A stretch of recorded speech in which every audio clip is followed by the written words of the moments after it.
প্রাথমিক কাজটুকু সেরে ফেলেছেন। ইমেল মারফত চিঠি পাঠিয়েছিলেন আগেই, তা হাতে পাননি প্রবীণ নেতা। জানার পরই আবার পাঠিয়েছেন চিঠি, এবার হাতে হাতে। প্রাপ্তি স্বীকার করে ফোন এসেছে খোদ প্রবীণ মানুষটির কাছ থেকে। তারপরই জট ছেড়েছে অনেকটা।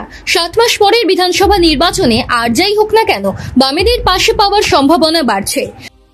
তবে থেকে গিয়েছে কিছু প্রাথমিক শর্ত, আসন নিয়ে প্রারম্ভিক কথাবার্তা। সে সব নিয়েই পুজোর পরই আলিমুদ্দিনে বিজয়া দশমী সারতে যাচ্ছেন নওশাদ সিদ্দিকী। এমনই খবর মিলেছে আইএসএফ সূত্রে। 2021 সালে জন্ম নেওয়া ইন্ডিয়ান সেকুলার ফ্রন্ট প্রথম থেকে পেয়েছে বাম আনুকূল্য। সেই স্নেহের পরশেই ফুরফুরা শরীফের ছোট পীরজাদা ভাঙড় থেকে জিতেও ছিলেন ভোটে, একমাত্র বিরোধী বিধায়ক হিসেবে। কিন্তু এবারের ভোটের অঙ্ক একেবারে অন্যরকম। ভাঙড় তো বটেই, দক্ষিণ 24 পরগনার ডালপালা মেলার যে বাসনা রয়েছে নওশাদের, তাও ধাক্কা খেতে পারে।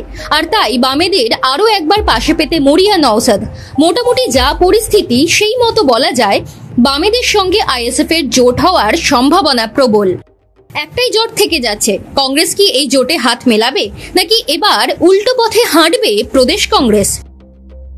প্রদেশ কংগ্রেস সভাপতি শুভঙ্কর সরকার ইতিমধ্যেই একা চলোর পক্ষে রায় দিয়েছেন। কেন্দ্রের নাকি সেই রকমই নির্দেশ। সংগঠন তৈরি করে 294টি আসনে এককভাবে লড়াই করার কথা বলাও হয়েছে।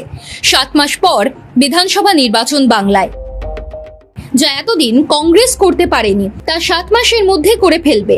এ অতি বড় সমর্থকও বিশ্বাস করতে চাইছে না। তা না হলেও আপাতত কংগ্রেসের মনোভাব বোঝা ছাড়া আর কোনো উপায় নেই বামেদের। আলিমুদ্দিনের তরফে কিন্তু বলে দেওয়া হয়েছে, তৃণমূল এবং বিজেপি বিরোধী সমস্ত ধর্মনিরপেক্ষ শক্তিকে এক করে লড়াই করতে চায় তারা।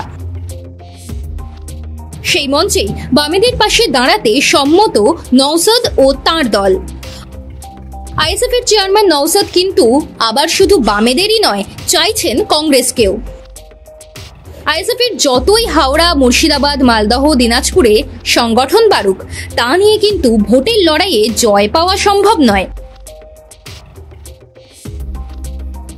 বুথস্তরে সংগঠন জোরদার না করতে পারলে সাফল্য আসবে না। তাই বামেদের পাশাপাশি কংগ্রেস থাকলে দুই দলের সংগঠন ব্যবহার করা যাবে, এমনই ধারণা আইএসএফ এর ভোট বিশ্লেষকদের।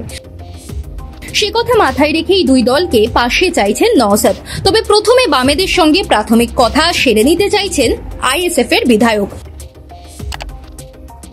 তারপর কংগ্রেসের সঙ্গেও দেখা করবেন তিনি, যাতে শুভঙ্কর সরকারের দলকেও এক ছাতার তলায় নিয়ে আসা যায়।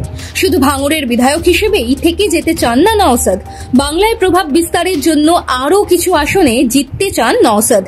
সেই স্বপ্ন পূরণের জন্যই সংযুক্ত মোর্চার পুরনো জোটকে এতটা গুরুত্ব দিচ্ছেন ভাঙড়ের বিধায়ক।